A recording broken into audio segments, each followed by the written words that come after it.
What is up, everyone? Welcome to the FAA podcast. Short show again today. Not much going on news-wise. Everyone's on vacation, waiting for training camp to start, which is actually going to be 5 days. 5 days training camp starts. So yeah, we have our slideshow marked training camp week 2 because second week of July, technically. But let's get into the one thing in news, and then we'll talk about the Bengals and Seahawks. Should have our guy John Babington, resident Seahawks fan, coming on sometime shortly. So,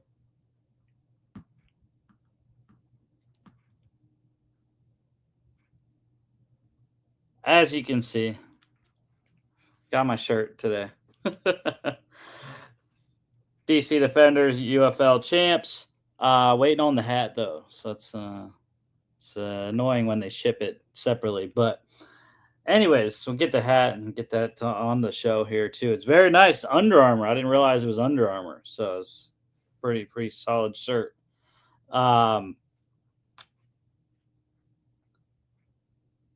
The UFL news note though, the Michigan Panthers, first team really to start the off-season off, re-signing wide receivers Devin Ross and Xavier Malone, tight ends Gunnar Oaks, Jalen Weidermeyer, offensive lineman Ryan Nelson, center Noah Johnson, defensive tackle Walter Palmore, linebacker RJ Moten, kicker BT Potter, punter Seth Vernon, and long snappers Jordan Ober and Peter Bowden. Interesting, they're keeping two long snappers throughout the offseason, I guess. But yeah, many key players re-signed by Michigan already. Couple of all UFL players as well. So yeah, getting the offseason started right. NFL news, just one thing to note. The Steelers it was July 3rd. So I was very happy Pittsburgh weekend, July 4th weekend for the Khan family. Omar Khan, general manager, signed to a 3-year extension through 2028. So it's a big year for him, actually. It's kind of interesting that they signed him after they did all the moves this year with Aaron Rodgers, DK, George Pickens, and whatnot. So we'll see if they work out. We'll see. But, I mean, Omar Khan's a guy I really wanted as the GM whenever Kevin Colbert stepped down. And he's been doing a pretty good job. I mean, again, the Steelers, while they have not been championship level, the defense has been, obviously. But the whole team has not really been there. They're not, in a bad spot either. I always say, you go ask a team, a fan of like the Browns, right? A fan of the Jaguars. Would you want 17 straight non-losing seasons? Or would you rather have, what you have now? Or would you have one Super Bowl, right? Would you rather have one Super Bowl or 17 straight non-losing seasons, 2 Super Bowl appearances, one win. So yeah, I know those were a long time ago. Super Bowl 43 and 45. But no, Mike Tomlin wasn't the coach in Super Bowl 40. That was Bill Cowher. Oh, I thought you were just talking about the above 500 streak. Yeah. Well, yeah, they've had the streak since Mike Tomlin's streak. I don't know how far it goes back to Bill Cowher. I think it goes all the way back to like 2002. Oh, okay. I just knew Mike Tomlin had. I know he's been there 17 years so far. Yeah, Cowher kind of started that winning record ways back. I want to say 2002, because in 2001 they lost in the AFC Championship game to the eventual Super Bowl winning Patriots, and then they had a losing season next season, and then they turned it around. Yeah, Lost six. I remember rookie year Roethlisberger. They went 14-2 or something crazy like that. Mm-hmm. Ironically, the last time they had a losing season was before Roethlisberger. Yeah. That's what led them to get Roethlisberger. Right. Well, and even that, they weren't that high in the draft for Big Ben. I don't recall what number he was. I think they drafted him in the 20s, though. I don't remember. I thought he was in the teens. Let me check something. Ben Roethlisberger. Let's see. Oh, 11th. Yeah. 11th, yeah. So that was a losing season. All right. Yeah. What a resume. But yeah. So that's all the news. There's nothing else going on. I'm sure we will get into. Oh, actually, you know what? Before we get to the Bengals, I'll just recap my first, or technically my second dynasty draft. My league that I run, we always have our dynasty draft a month after the NFL draft. So the first non-dynasty league one run by me, I had this weekend. I was kind of shocked. Everyone was on point. Like, it's an email draft, and we got it done within 2 days. I was like, dang. Not bad. I know sometimes those things drag and drag. Oh yeah, I had a fucking bastard in my league. Literally took the entire 24 hours twice.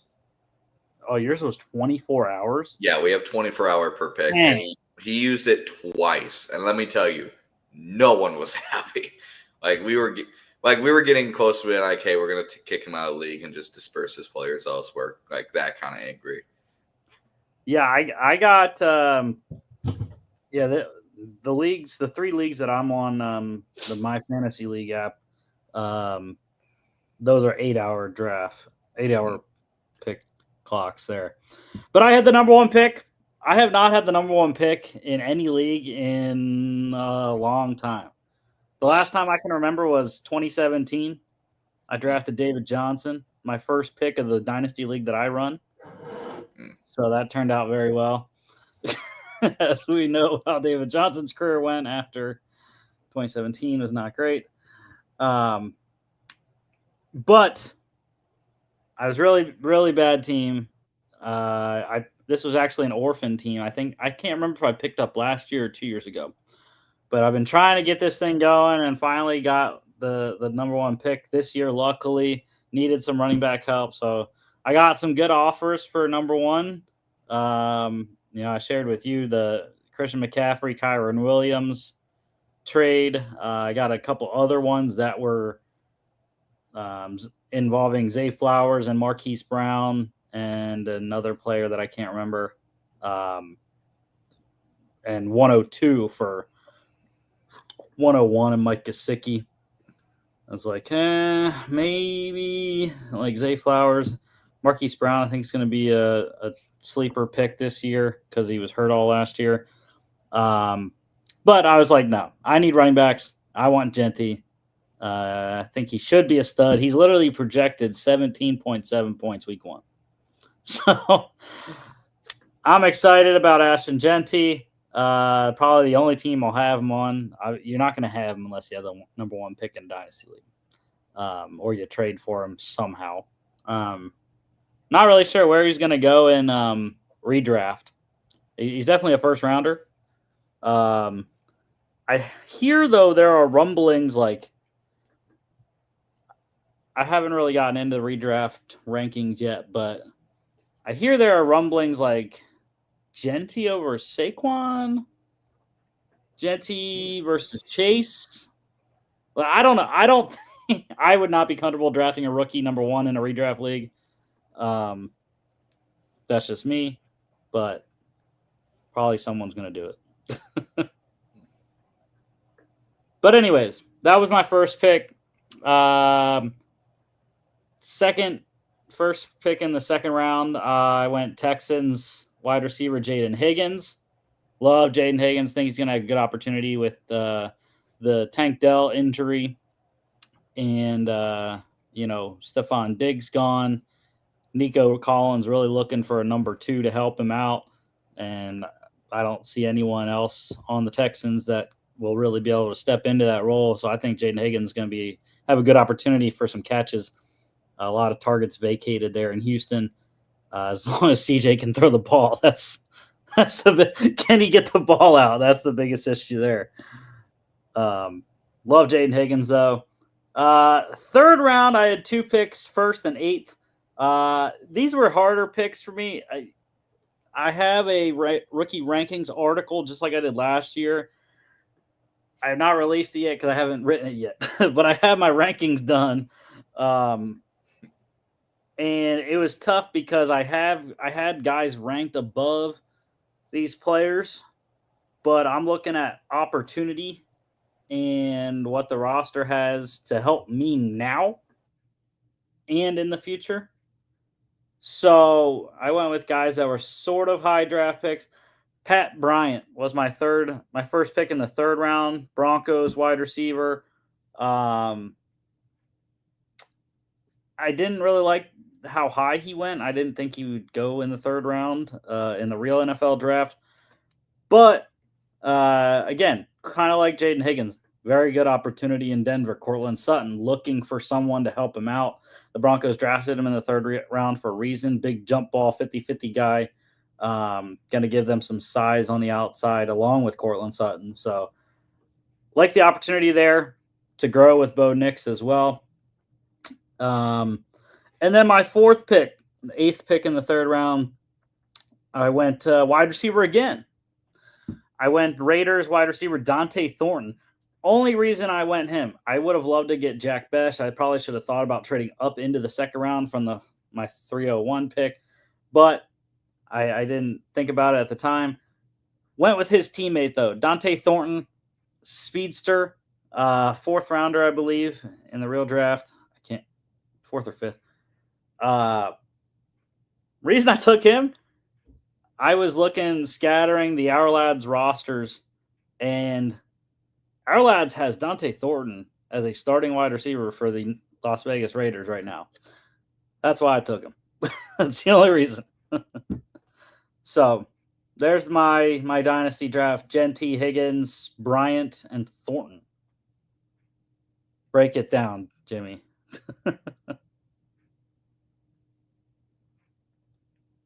Oh, you're muted. Nothing much else to break down. It was fine. Yeah. I remember you talked to me. It's like, should I trade out a pick 1? I'm like, fuck no. Like, never trade out a pick 1. I don't think there's ever going to be an incentive to ever be like, oh yeah, I have pick 1. I'm going to trade out of this. Like, you have like maybe once in a blue moon where you have the opportunity to get pick 1, and you shouldn't just be like, oh, I'll trade it for guys that maybe marginally make the team better. And I remember you showed me the author. It was like CMC and Kyron Williams. Mm-hmm. Yeah. I was like, I'm sorry, but CMC's career is not going to last more than a year or 2, and I don't think you're going to get productive CMC seasons anymore. I think it's done. I think the ship is sailing with him. I mean, both his Achilles are basically unusable at this point. He's not going to be the same player. And Kyron Williams, he's solid, but he's in a McVay offense, which is very motion and pass heavy, and like running is a complementary piece. Sure, he throws to the running backs often, but it's not enough. Plus, they have Blake Corum, who they drafted in the second round last year. And do we know that Stafford's going to make it the rest of the year, the whole year? Yeah. He's been pretty healthy in LA as opposed to Detroit, but still a question with a 37-year-old quarterback. Yep. All right. Now let's get to the Bengals here.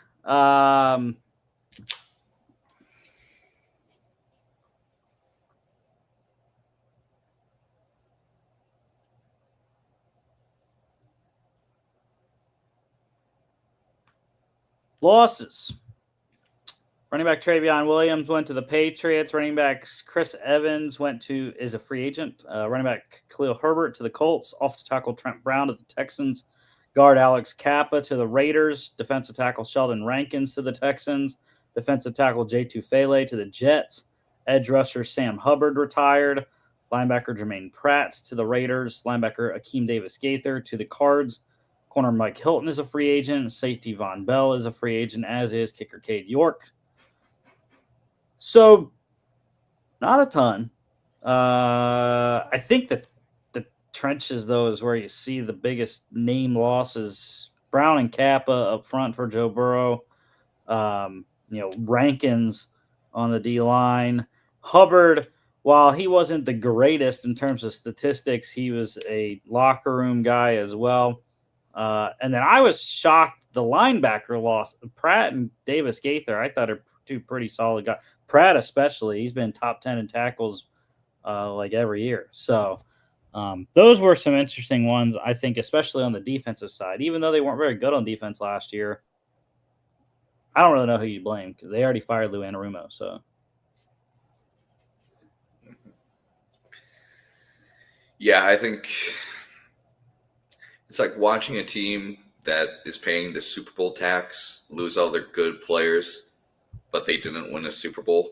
Like, I'm sorry, like, and we'll get into this soon. This front office has a horrible understanding how to manage their money.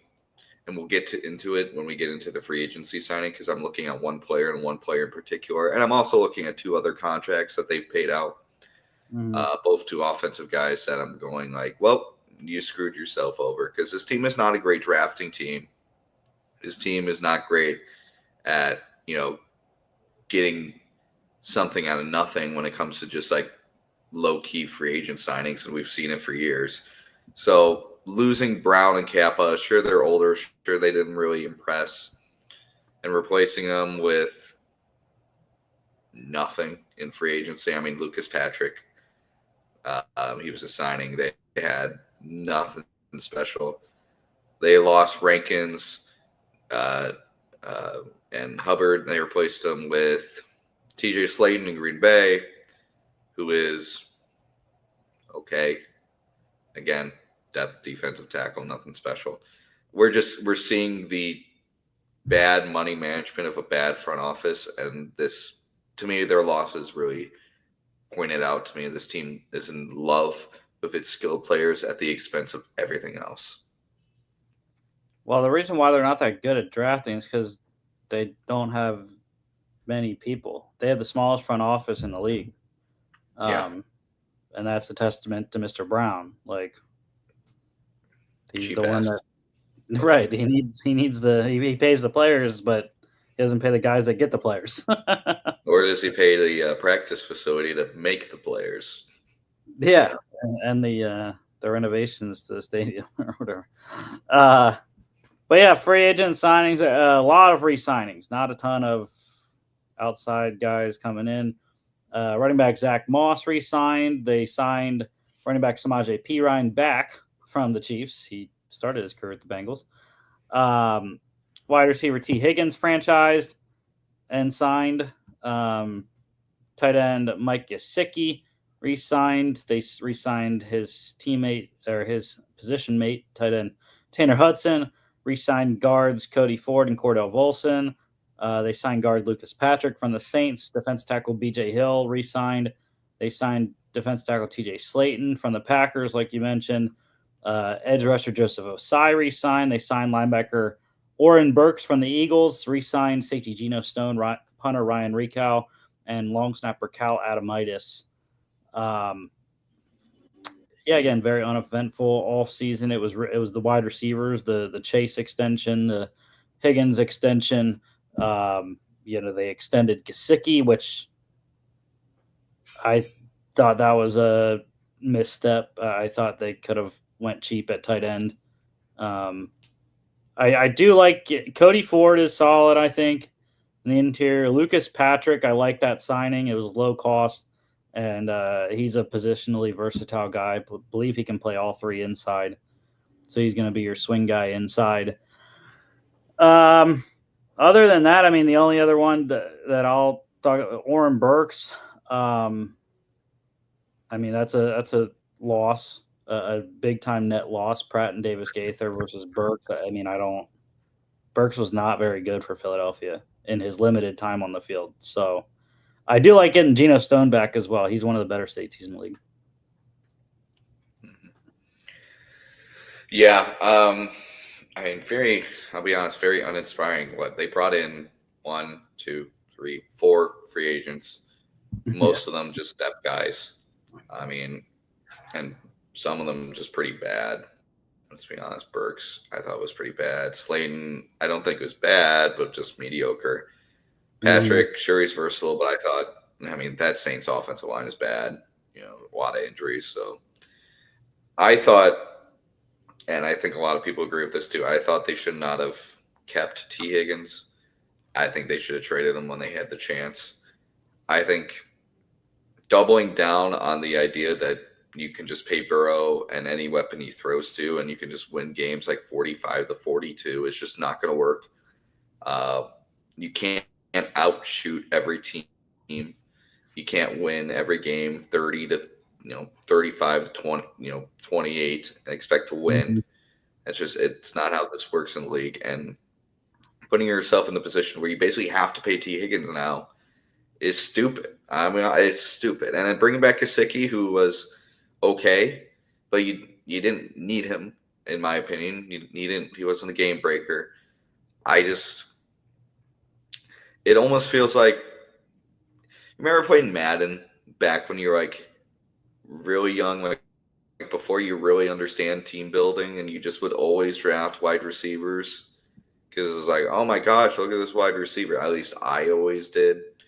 And then you get like to year 2 or 3 of that dynasty, and that offensive line is god awful, but you have 50,000 wide receivers that are like overall 90 and above. You're like, how could this happen? Why does my team suck? It feels like that's how the Bengals run their team, like a 6-year-old playing a Madden dynasty or Madden franchise, and every year in the draft, always just taking the wide receiver because they just love drafting wide receivers. It's just the Bengals love their skill players. They love Chase. They love Burrow. And don't get me wrong, those guys are worth keeping around. But also doubling down on that with T. Higgins, a guy who is very solid, but I'm sorry, you shouldn't pay wide receiver 2, borderline wide receiver 1 money, especially with the glaring holes on the rest of the team. And don't get me started on Travion Hendrickson. Oh, Trey Hendrickson. Sorry, not Travion. Hendrickson. Like, they're backing himself into a corner where not only have they lost Rankins, Hubbard, and all these other guys, they're about to lose a borderline defensive player of the year because they want to pay wide receiver 2. Like that's horrific man management. That's horrific money management. And I don't understand what the Bengals are thinking here. Yeah, I concur. Yeah. That's my soapbox speech. To the draft, just 6 picks, no 7th rounder. First round edge, Shamar Stewart, Texas A&M, 17th. Second round linebacker, Demetrius Knight Jr., South Carolina, 49th. Third round guard, Dylan Fairchild, Georgia, 81st. Go Dogs. Linebacker, Barrett Carter in the 4th out of Clemson, 119th. They are actually listing Jalen Rivers as a tackle on our lad, so I'll go off to tackle Jalen Rivers. Miami, 153rd. In the 5th, 6th round, running back Taj Brooks, Texas Tech, 193rd. So, it was an all right draft. So they filled my top 2 needs. My number 1 need for them was edge. I like that they went that number 1. Not the biggest fan of Stewart, but he was for the first round type of guy. So I don't hate that. They got interior O-line as my second need, and the 3rd with my guy Dylan Fairchild out of Georgia. They didn't fill my 3rd need, which was safety. I have concerns about the depth. Jordan Battle and Geno Stone I like as the starters. And then there's question marks. I think Tyson Anderson's pretty decent. He's a former 5th rounder in 22. Didn't really see a lot of Dejon Anthony, 24/7. Then there's not really much after that. They have a undrafted guy from last year and Jalen Key. Two other guys I do not know. So thought safety probably should have been just, I don't know, get more competition for that fourth safety spot potentially, and maybe look at a future starter because Geno Stone's getting on the older side now. I thought safety, and with them listing Rivers as a tackle, it does fill my fourth need, which was tackle depth. And then they doubled down on linebacker, which was my fifth need, actually. I don't really like the linebackers that they got, though. I was not a big Demetrius Knight person. I know he tested very well at the combine. I do like Carter a little bit. He's more of a two-down run stuffer.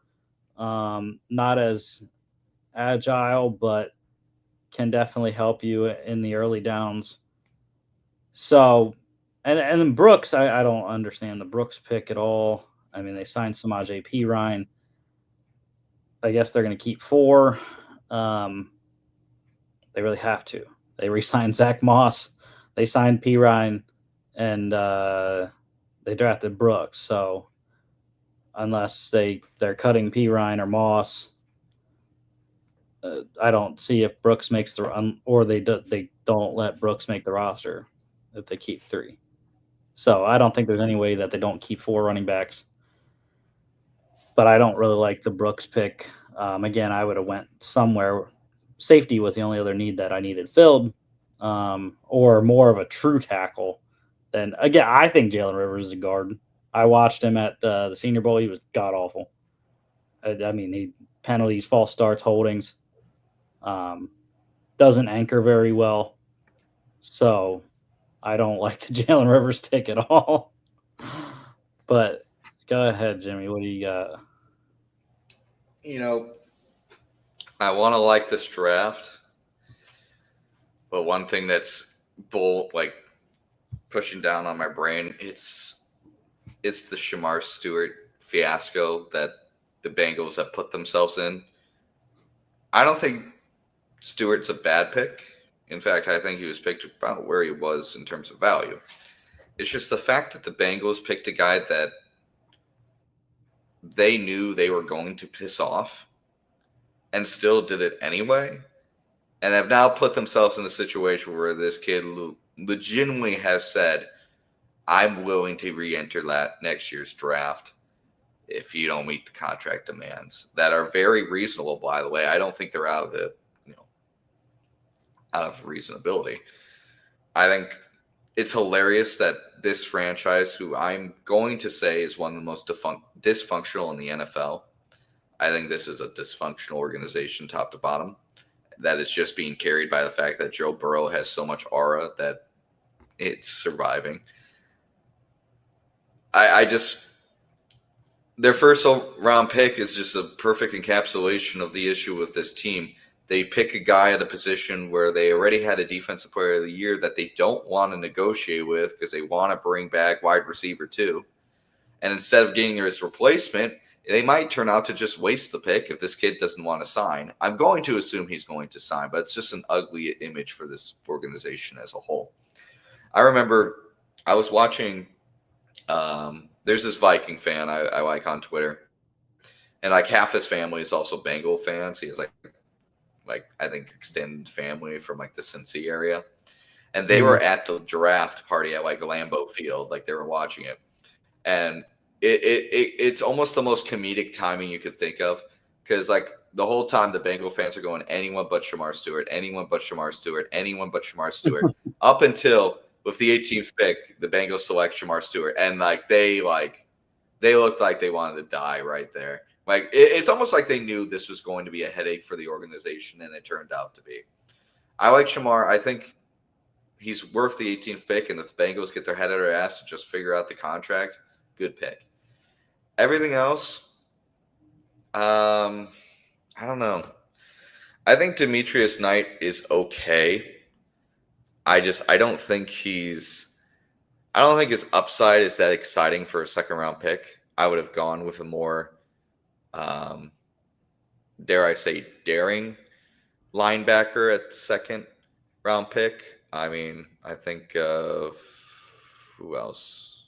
I'm trying to think of other guys that were available at that area. I'm having trouble remembering. But there weren't a lot of pure linebackers at this point in the draft, so maybe they just got who was available. But like you said, I think this team, if they also wanted offensive tackle, offensive guard help, they could have gone, they could have gone elsewhere. Anthony Belton, Tate Ratledge. I think he would have been a good pick. Yeah, could have. I think this draft is just a giant missed opportunity plate for this team. I didn't like the Rivers pick. As much as I think the Taj Brooks deal, like pick is a value pick, like this is a running back I saw going as high as like the 5th round, fourth, 5th round going into the 6th. I don't mind value picks, but you got Chase Brown, you got a ton of other running backs. This makes zero sense. I mean, you mentioned safety. I'm just going to go to the draft right now and see who is available at 193 that they could have gotten at the safety position. Lane the Third from Navy, like he would have been a great pick. He was a guy that everyone really liked.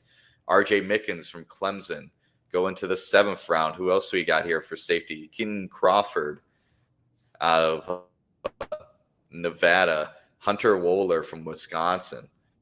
I mean, and then Bridges from Florida. These are all safeties I think would have been worth it at the 6th round pick instead of having 4 running backs on your opening day roster. Barrett Carter, I think, is okay.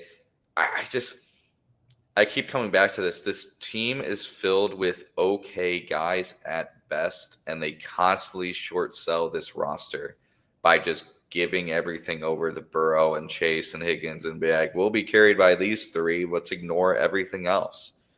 So, yeah, I didn't care too much for this draft. If this Stewart thing keeps going on as ugly as it is, this is going to be another black eye. I'll give this team a C.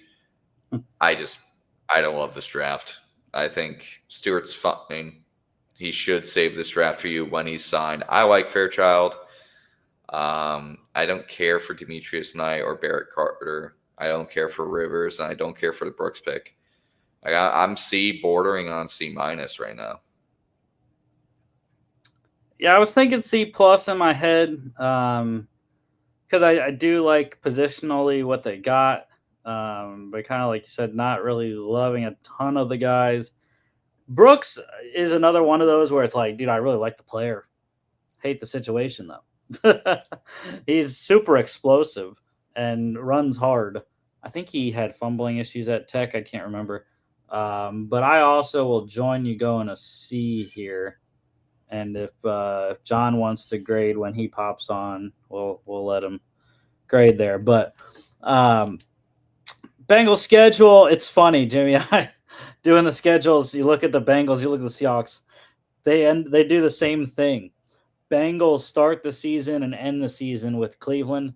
Seahawks, they do the same. They start the season, end the season with the 49ers. So it's kind of funny that they both do that on the show that we have them. At the Browns here, week 1, home against the Jags, at the Vikings, at the Broncos, Monday Night Football, home against the Lions, at the Packers, home against the Steelers, Thursday night, home against the Jets, home against the Bears. Week 10 bye. Then they go a lot of road games, 4 out of the next 6 on the road, at the Steelers, home against the Pats, at the Ravens Thursday night, at the Bills, home against the Ravens, at the Dolphins Sunday night, home against the Cardinals on a Saturday, and home against the Browns. What a 2 halves of the schedule. Get your wins in early, man. That's what I'm saying. Because that after the bye is brutal. I mean, that week 3. Yeah, but I mean, weeks 3 through 6, I think, are brutal too. You got to go to Minnesota, got to go to Denver on Monday Night Football, face the Lions, and you got to go to Green Bay, and then you got to go short week Thursday Night Football against division rival Steelers. I mean, This is a weird schedule. I think based on the schedule and based on the team, this team should make the playoffs, but at the same time, I really wouldn't be surprised if they didn't. Like, I think this team could lose games against teams they really should beat up on. Like, I could see this team losing at least one game to the Browns. I could see this team losing to the Jags in week 2. I could see him losing to the Bears week 9. I could see him, I could see him losing to the Patriots week 12 and the Cardinals week 17. I really could, because I don't trust this team. I really don't trust the Bengals at all. I think this team is a lot worse than people give it credit for. I know they got a new coach and they're like bringing a new system and trying to like mix things up. But again, when I brought this up earlier, when you mismanage the money you pay to players and you mismanage the money you should be investing everywhere else, coaching staff, facilities, like scouting department, stadium, like you're limiting yourself. And I think this team is just limited. It goes where Joe Burrow goes. And let's not forget, Joe Burrow's coming off a very serious wrist injury on his throwing hand. Like, if he's not 100% ready to go with that hand, shit, it's over. Like this team can't, find Tom like a 2000 run Tom Brady out of their ass and figure it out. Like this team rides or die by its big three. And if Joe Burrow has a busted wing, fuck, it's over. Peyton Thorne, baby. Peyton Thorne, undrafted on the Bengals. But yeah, what I'm looking at is I don't mind a lot of this roster here. Especially Al Golden should be an improvement on the defensive coordinator position there. But he hasn't coached in the NFL in a while. So there's that. But I do think that what we saw with his defense is at Notre Dame. I think he should be solid and get the defense back to where the Bengals want to be. But there's two things, one on each side of the ball that I'm concerned about. I'm still concerned about the pass rush. We talked about Shamar Stewart when he gets signed. He's still rookie, and he's going to have to play a lot because they re-signed Joseph Osai, but he's the starter right now opposite Trey Hendrickson. I don't like that. Miles Murphy, I think, has been a bust through 2 seasons as a first-round pick in 23. They have Sed Johnson, 24 6th-rounder. Cam Sample has been an okay rotational guy, 21 4th-rounder. I like their middle guys, but again, they're not they're waiting for these draft picks to hit, right? Chris Jenkins and McKinley Jackson, 2nd and 3rd rounders from last year. I do really like Howard Cross, undrafted out of Notre Dame. I think he's a good player. Hopefully he can make the team. The offensive side of the ball, I'm concerned about wide receiver. And people are going to be like, what do you mean you're concerned about wide receiver? Well, if Jamar Chase or T. Higgins gets hurt, they are screwed. Absolutely. The other team, what they're going to do is they're going to triple cover whoever is playing, Chase or Higgins. I don't trust anyone else. You're going to go Andre Iosivas? Well, what if you don't go to him? Then you're going to go to Jermaine Burton, who wasn't that good last year as a rookie. We'll see if he can get it right in year 2. Charlie Jones hasn't done a lot in 2 seasons so far as a 4th-rounder. Then you got my Penn State guy, Mitchell Tinsley, who they signed this offseason as a straight free agent. You have Isaiah Williams, who was a former, I can't remember if he was drafted or undrafted with the Lions. A guy I really like, they do have some undrafted guys I like, though. Rashad Owens out of Oklahoma State, Jordan Moore out of Duke. I really like those 2 guys. I think they should have chances to make this roster. I mean, Kendrick Pryor is wide receiver 6 right now. So I think there should be competition for sure. And they need, again, it's the same thing, though. They need these draft picks to hit. They need it for their depth to make a whole 17-game season. Badly, they need these draft picks to hit. So, but yeah, that second half of the schedule is what I looked to right away. I was like, dang, 4 out of 6 on the road after the bye. You play 3 division games. Ravens, you get twice in 3 weeks, including a short week on the road in Baltimore. Then you got to turn around, even though you get some rest, got to go to Buffalo, and that's a November game. So it's going to be freaking cold, even colder than it is in Cincinnati and Buffalo. So then you get a nice reprieve, though. In December, you get going a little vacation to Miami, Sunday Night Football. The end of the schedule, that Dolphins, Cardinals, Browns, not terrible. That might be games that they need to get into the playoffs.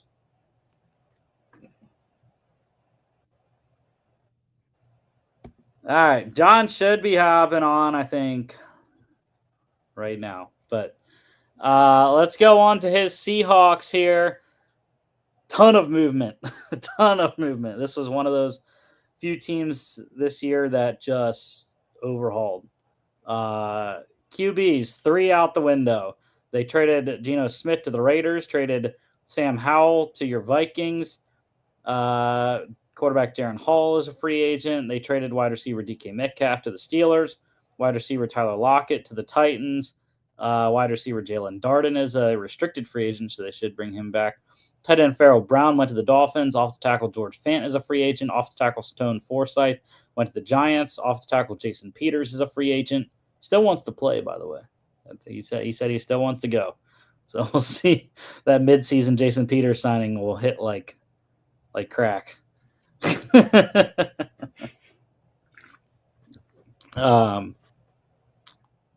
Laken Tomlinson went to the Texans.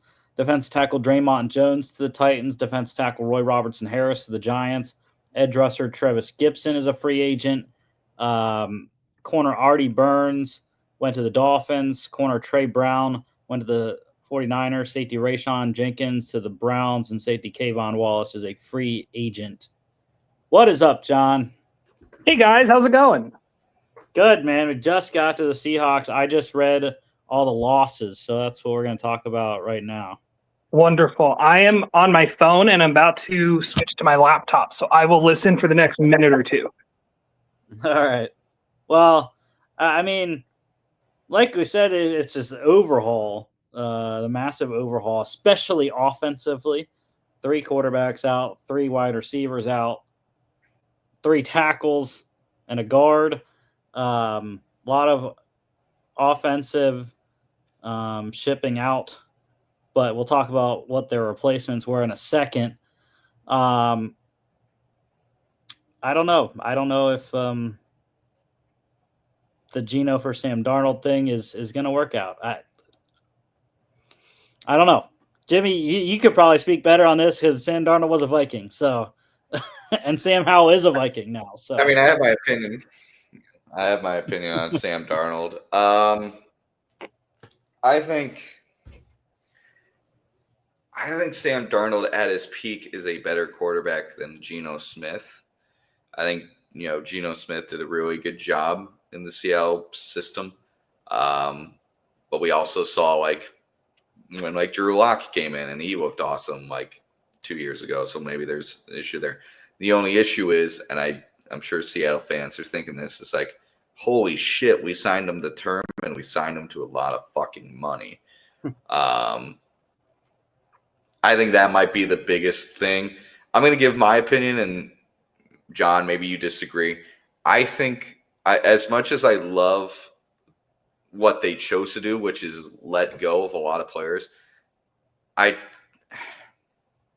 think they should not have paid so much money to guys like Sam Darnold and Cooper Kupp. I think this team should have just full on tanked for a quarterback in next year's draft with how deep it is at the draft, at the QB position.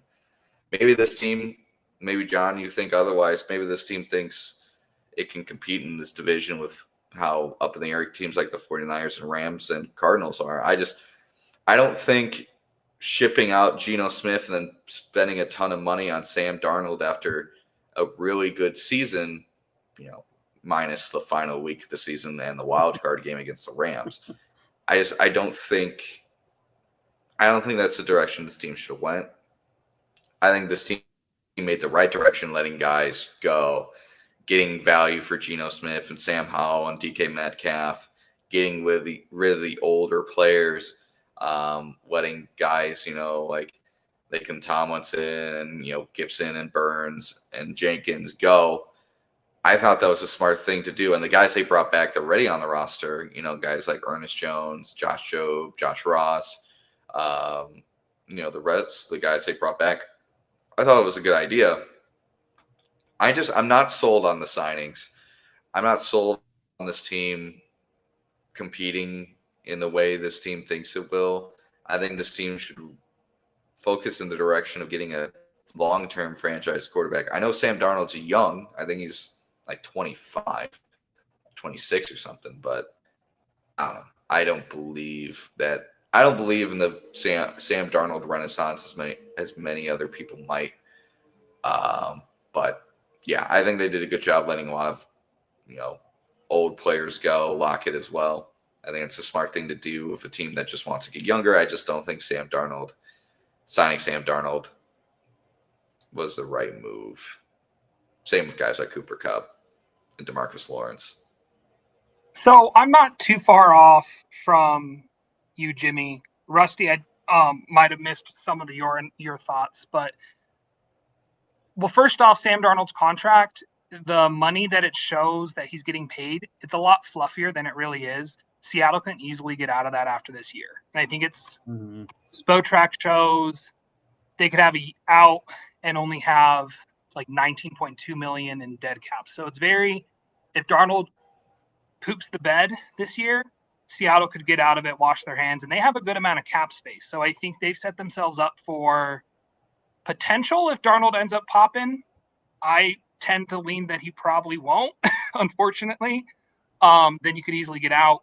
I'm very curious what Jalen Milroe is going to be like.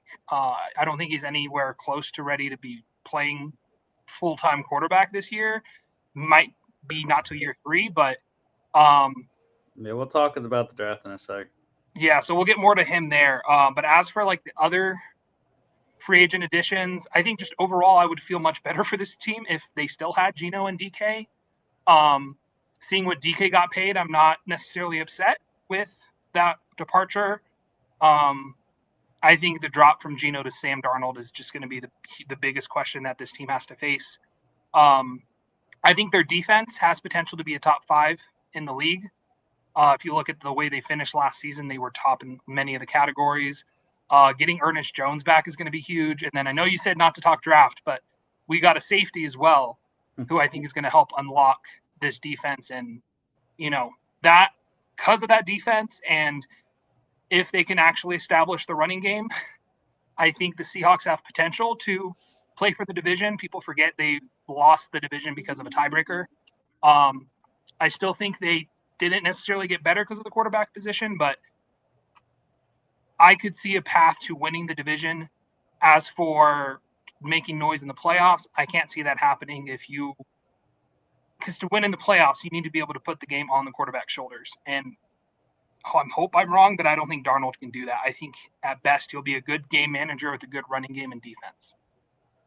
They never has. The Vikings game was his first. Was that his first career playoff game? I believe so. It was, and it was. Yeah. And it wasn't even the playoff game. Look how he performed in the last few games of the regular season. Just right, Jimmy? Yeah. Oh yeah, like there's 2 different Sam Darnolds that Viking fans know of, like weeks 1 through 16, and then week 17 in the wild card round. Like that's Jekyll and Hyde, man. And it was weird because it wasn't like the defenses he was playing were playing astronomically good. He was just missing throws and missing reads that he was making all year. It's like the pressure got to him, and he freaked out. He saw ghosts, literally, again. What was that? What was that one game? Was that the Colts game? Was that the one that he was not good in? It was one against the Lions.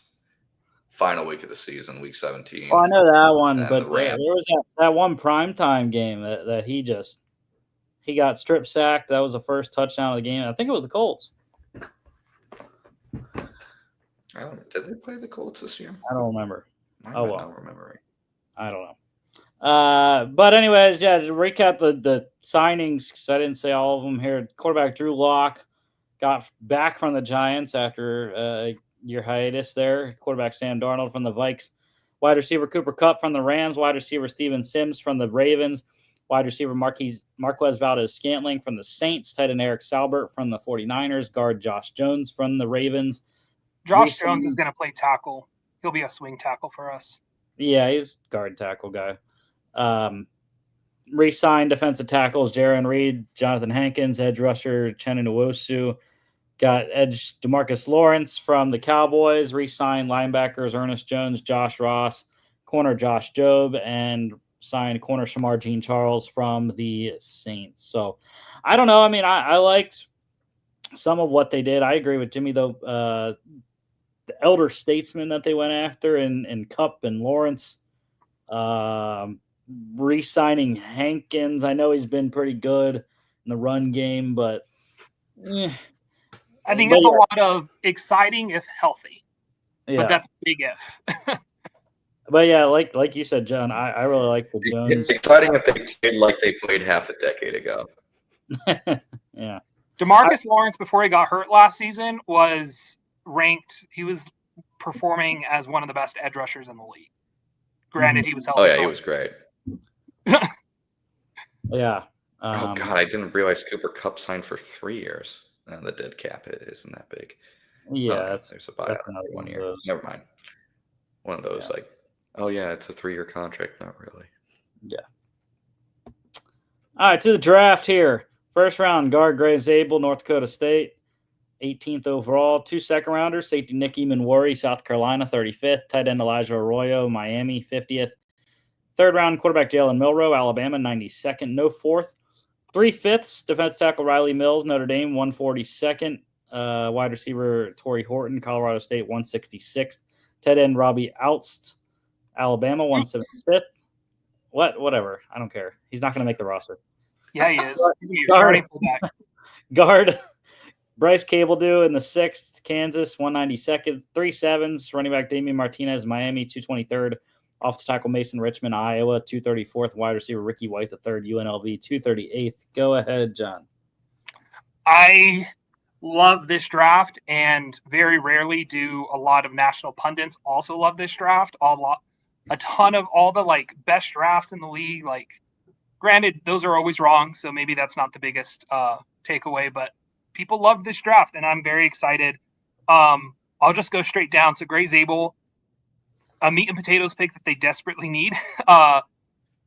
Honestly, the fact that Laken Tomlinson is gone and you replace him with Gray Zabel, that addition right there is such a huge difference that could be the biggest change the offense needs.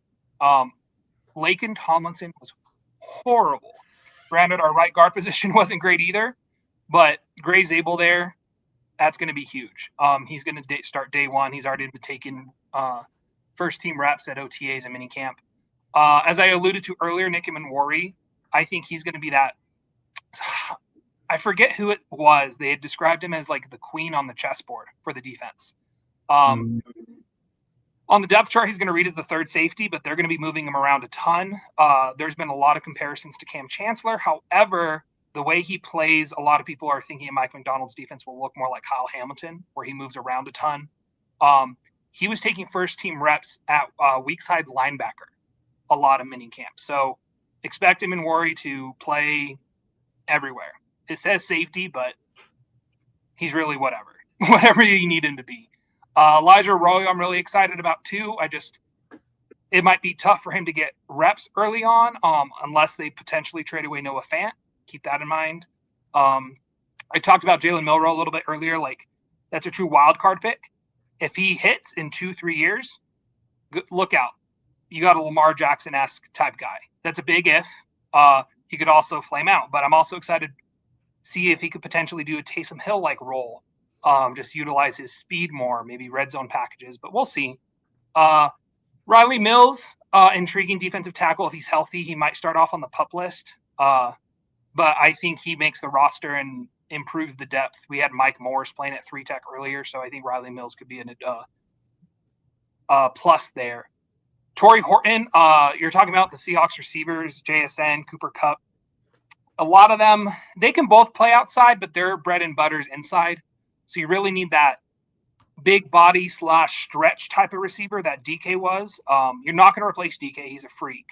But MVS has that long speed that can stretch the defense. Torrey Horton would be a similar player there. So I wouldn't be surprised if, say, Torrey Horton pops, MVS might get cut, and he'll be a receiver 3. He'll be your long game guy. Mr. Robbie Oots, he's listed as a tight end, but he's going to be our starting fullback. Only other fullback on the roster is Brady Russell, but he's a lot smaller than what you want a true fullback to be. When Clint Kubiak was hired, they right away said, we're using a fullback. Seattle is not rostered a true fullback since, I believe, Nick Bellore. So this edition here, Robbie Oots, that's going to be your starting fullback. Bryce Cabledew, guess where he's from? New Mexico. I'm intrigued by him. I honestly think I was doing a 53-man projection the other day, and I think Seattle's going to keep 4 guards. Anthony Bradford, even though he started a ton of games the last 2 years, I don't think he fits this scheme. You know, he's more of a mauler. You know, he was also struggled a lot. So I would not be surprised if he's cut, probably traded, probably cut. And Bryce Cabledew, I think, played tackle at Kansas, can slide in. I'm intrigued by him. Damian Martinez, similar to Elijah Arroyo, well, both from Miami. Think he could be a true 3-down back. I just don't see how he gets snaps, barring injury, being so far back on the depth chart. And then Ricky White, it's going to be tough to see him getting snaps on offense, but this guy is your special teams ace. Return to touchdown, I think 2 touchdowns. You can do kick, punt return. He had a blocked field goal, I believe, like a handful of those. So Ricky White might make the team just because of his special teams contribution, but it'll be interesting to see what he can do on offense, if anything. That was a long thing, but I'm excited. For sure.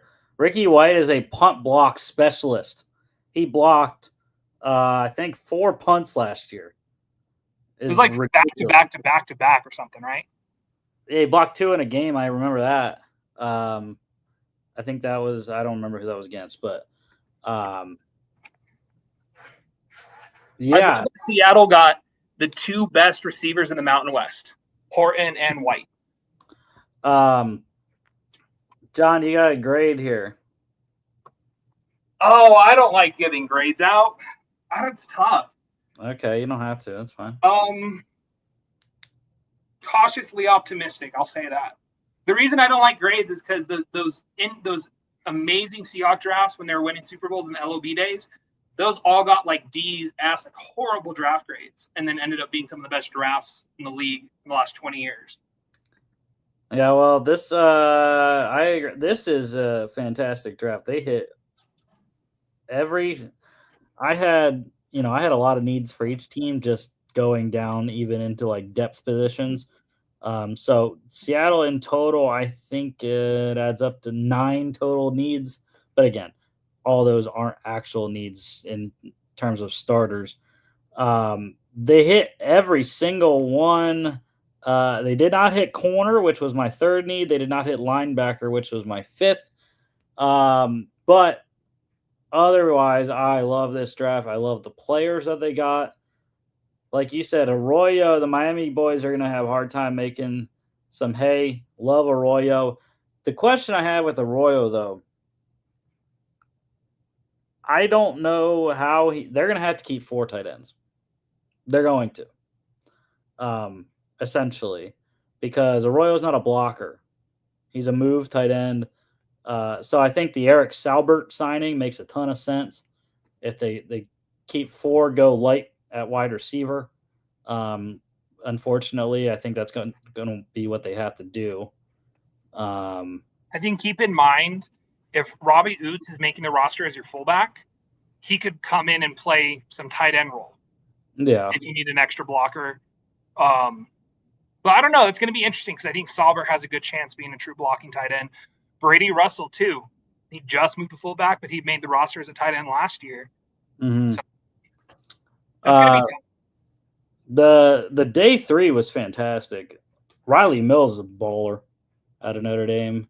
Injuries hurt him down the stretch of their playoff run, but really love that pick. I'm not as high on Torrey Horton, but saw a little bit of him at Colorado State. Pretty solid. Don't know much about Cabledew. Martinez is a home run hitter. has that kind of acceleration and speed. Again, not going to do a ton this year probably. Don't know anything about Richmond, but never go wrong taking an Iowa offensive lineman. And I already talked about Ricky White. But yeah, the day 1 and 2 picks were pretty solid. I'm not a Milroe guy. He can't throw the ball. That's I'll be honest, I wasn't either. And then as the second they drafted him, I became his number 1 supporter. He's sort of like Anthony Richardson, really. He's faster and he's a little bit smaller, but I think what's exciting about the state. What's exciting about Milroe is how he is as a person. Like all the stuff, like he's the first guy at practice, first guy in the building, grinder, wants to be great. I don't know, we'll see. Yeah, but the two positions that I mentioned, they did not draft in my needs.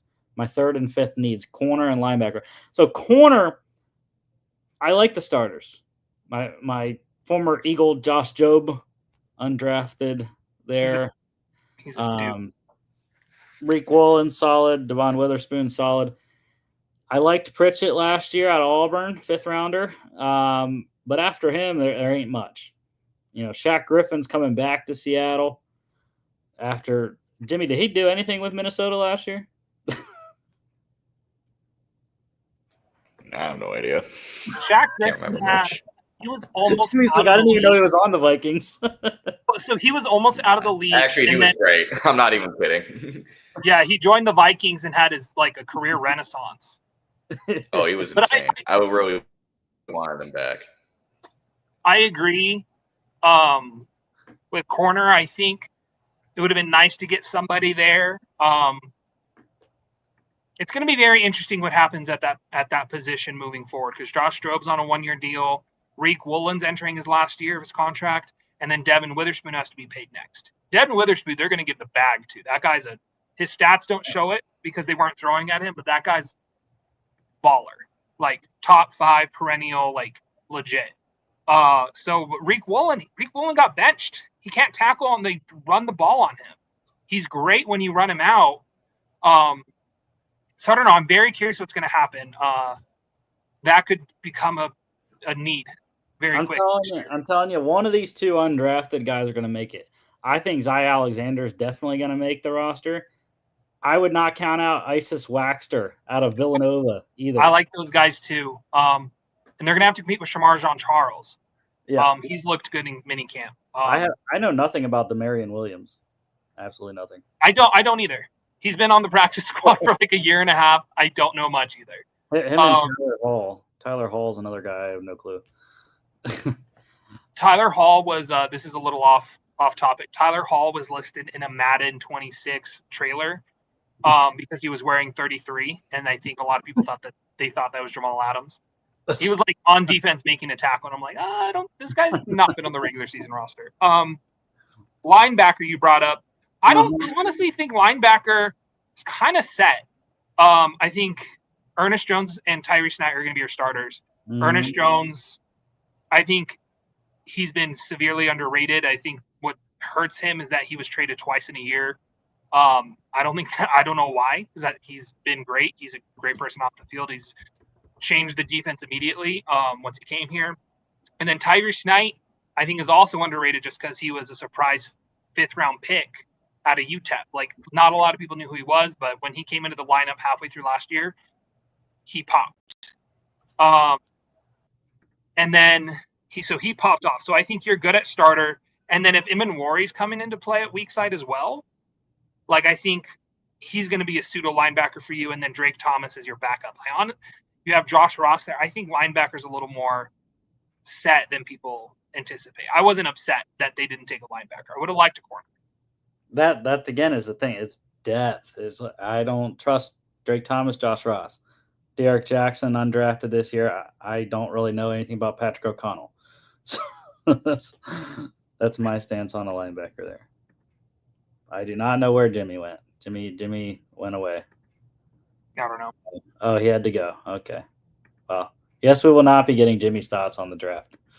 But yeah, John, I have it as an A. I mean, it's up there with some of the other ones I had that were really good: the Ravens, the Bears, the Texans, the Raiders, the Patriots, the Saints, the Giants, the Jets, Eagles, and the Seahawks. Those are like, that's kind of like I don't know how many I listed there, but probably like top 10-ish of drafts. So I really liked it. Again, they filled most of my needs. Maybe wish they would have got a corner with. I mean, they had a ton of picks, which always helps with your grade. But yeah, I like A. I gave them an A for sure. I think the positive impact. I think a good way to like. I don't know if you have other slides on Seattle, but I think a good way to wrap up their we got story. schedule. Awesome. Is they were again half a game, or they were like very rare tiebreaker away with the Rams from winning the division. And then a lot of people loved their draft, and it wasn't only quality but quantity. So I think just from that, the potential is that they could be better than 10 wins. But still, the huge question is what Sam Darnold's what is he going to be? You know, if Seattle can have a really good running game, I think Seattle's going to be a 10, 11 plus win team. That's a big if they can get that running game going. Right. But with that defense, I'm telling you guys, this defense is going to be legit. I just hope as a fan that the offense doesn't make this team forgettable, because this defense this is a championship winning defense. Let's see if the offense is going to drag them, and if so, how much. We'll talk about the schedule here. Week 1, home against the Titans. Or actually, why did that not freaking update there? I maybe saved it, I guess, John. I screwed that up. But I told Jimmy earlier, I thought it was funny that we're doing the Bengals and the Seahawks today, because their schedule is the same thing. The Bengals open the season and end the season with Cleveland. The Seahawks do the same thing. They open the season and end the season with the 49ers. So I'll have to read them, because I must have not saved it. My fault. I screw up every show, I know. Home against the 49ers. At the Steelers, week 2. Week 3, home against the Saints. At the Cardinals, Thursday night, week 4. Week 5 is home against the Bucks. Week 6 at the Jags. Then it's the bye week 7. Or no, I'm home against the Texans week 7, Monday night.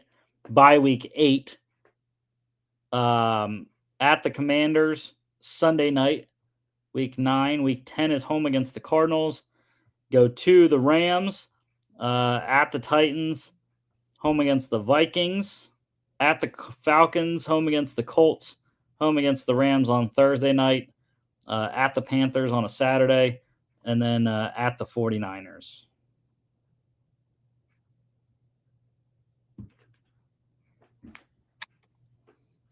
Or do you do a prediction on this? Not yet. That'll be in our divisional previews, which Gotcha. we're starting on Friday. I mean, my thoughts on whenever you look at the schedule, it's so tough because you don't know when injuries are going to hit, so I focus on when is that bye, and that bye is very much in the middle of the schedule, which is very nice. And then when are your division opponents, and how many primetime, like, short weeks do you have? So I'm looking at this again. The bye is like halfway through. I think that San Francisco 49er game is going to be telling, because early week 1, that's probably going to be the healthiest they are. It's the 49ers, so you'll see. And then I'm going through, there's one primetime against the Cardinals. That's early. And then 4 in total. You have a Monday night. Okay, and then you have your bye. So that Monday night's not an issue. And then you have the Sunday night. That's not an issue after a bye. It's a long trip, though, to Washington. Yeah, Seattle plays well on the East Coast, so I'm not too worried about that, especially if it's night, you have extra sleep. What's worse is the East Coast if it's early in the morning. But even then, they have a really good record. So 1 o'clock, baby, get up. There's a Thursday night one later against the Rams. That's going to be telling. And then you never know with the last 2 weeks. So I don't know. It'll be interesting. I think after that 49ers game, the Steelers, I don't know, man. Rodgers, I don't know if he has it, man. I think he's in a lot of just a name now. And playing the Saints, I think that's going to be a get-right game, hopefully. If you're not, I think it's manageable that they could pop out 4-0. I think it's reasonable to say they beat the 49ers. They could beat the Steelers. Saints, I think they should win, and then Cardinals. Whenever I do like predictions, I usually say they just split every single rival division game. Mm-hmm. Yeah, I don't know, man. What do you think? I think it's a very doable schedule. And to be honest, it's funny that they have Darnold now. Obviously, they have the Darnold revenge game on November 30th at home against the Vikings. And they have another Darnold revenge game week 17 in Carolina. Is that a revenge game, really? Hey, man, he played there. But I think it's a very doable schedule. And I go back to Darnold because I think it's similar to 2024 Vikings. Really, you mentioned the defense. I agree to an extent. The defense should be good. And that's how the Vikings were last year. Although they don't have the weapons that the Vikings have, like Justin Jefferson and Jordan Addison and TJ Hawkinson. I still think that they could be able to do enough, especially against some of the teams they're playing, that they can get these wins and they can set themselves up for a good record. It's just, like you mentioned earlier, will Darnold be able to do it in the playoffs? Yeah, I don't know. It's a big – we will see. I didn't say this earlier, but I wouldn't be surprised if you see Drew Lock start the most games this year. Not necessarily because of injury. I'd never wish injury on someone, but if Darnold comes out and doesn't perform like they need to, if he starts seeing ghosts, this coaching staff and John Schneider really like Drew Lock. He was a true potential starter when he competed against Geno Smith. Then he came in and that blew up, had a great game prime time against the Eagles. We don't need to talk about that game, John. We don't need to talk about that game. Your anger just shows that Drew Lock can come out and perform. They signed a 2-year deal, which is very rare. John Schneider doesn't do that for backup quarterbacks. And shoot, when Geno Smith won, everyone thought they were crazy. They're like, well, he was a backup forever. Drew Lock, it's the same. It's a different coach, but it's still a John Schneider. It's the similar locker room, you know? Like, that's all I'm saying is I wouldn't be surprised if Drew Lock ends up starting and just taking over. They wouldn't put Milroe in right away. They don't want to stunt his development. John, I'm just saying right now, I'm looking at some of these lines that they have betting-wise, and I'm looking directly at 1, 2, 3, 4, 5. Week 6, John, I'm hammering right now, July 7th, Seahawks money line in Jacksonville. Jags are 1.5-point favorites at home. I absolutely love Seattle in that game. Well, I'm not a betting man, so I have no comment. It's funny, though. In a few months, I'll be a betting man, but for now, I'm not. It's funny, though. You look at a lot of these games in terms of the odds makers, it's a lot of 1.5s, either for Seattle or against. Well, that's because they don't know anything about the teams just yet. There's very little going on. That doesn't matter. I mean, I'm sure the Eagles lines are like -10 for every single game. I mean, the Rams are favored 4.5 on that November 16th game. The Commanders are favored in that Sunday nighter on November 2nd by 5.5 points. Seattle's favored by 7 week 3 against the Saints. So might have to take the Saints on the spread on that one. Tyler Shuff, let's go. What's the line on the Saints win-loss total this year? I have no clue. is probably around 4.5, I would say. Tyler Shuck. What a fall into a starting quarterback job. Good for him. And yep, that's all we got for the show today. It was a little bit longer. We had more people on, obviously, always makes it more fun. Waiting to see if Jimmy texts me back because we didn't get his grade for Seattle. Before we go, John, I didn't know if you had anything about the Bengals, if you wanted to see their slides. Jimmy and I graded their draft as a C. We both had C's for their draft. So, would you pull up their Yes, here's the free agency. Okay, and then pull up their draft. Yeah, right here. It's just so tough for me to see the Bengals succeeding with that defense. And it's not I would say that even if they didn't have issues with their top 2 edge rushers. Mm-hmm. I think there's a significant chance Trey Hendrickson gets traded. Right? And then Shamar Stewart's over here pissed. Like, that is too when there's already questions about a specific side, and it's not like, oh, maybe it's significant questions. They looked like garbage last year. And then you have these huge questions at your bet with not even with your top draft pick and your best player on defense. I honestly, I don't see how, if maybe another game pulls their way and they make the wild card, awesome. But otherwise, I'm looking at a repeat of last year, if not worse. It'll be interesting to see what the new defensive coordinator, I forget his name, how he's going to do. But Al Golden. Yeah. But Lou Anarumo was, I think, one of the better defensive coordinators in the league. So we'll see, but that defense is, I would say their defense is worse than Seattle's offense is. So I was saying about how Seattle will the offense drag them down. I have more trust in the Seahawks offense not dragging them versus the Bengals defense dragging the offense. And the offense on the Bengals is going to be probably one of the best in the league again. Mm-hmm. Yeah, they're going to be 45-40. Yeah. That's what I said. My biggest concern on defense is the pass rush. Like, where is that going to come from outside of Hendrickson? And when Stewart gets signed, he's still a rookie and he has not done anything this offseason with the team, really. So he's going to have a big learning curve whenever he does get on the field. As a guy that wasn't, I don't think, that polished anyways. And then, offensively, I said wide receiver concerns me. They're screwed if Chase or Higgins gets injured. Screwed. They don't have anyone else that can replicate a second fiddle to really scare defenses. So, do you think Gesicki could take that role as your second fiddle? Maybe, but I don't know. I mean, his best year of his career was last year. I don't think he's going to replicate that.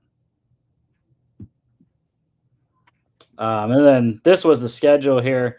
Like I was talking about the Browns bookend of the season. And then I was saying you got to get your wins early. Very early, you got to get those wins. It's a tough stretch from weeks 3 to 7. But then after the bye, it's even harder. 4 to the 6 after the bye are on the road. You got road games in Pittsburgh.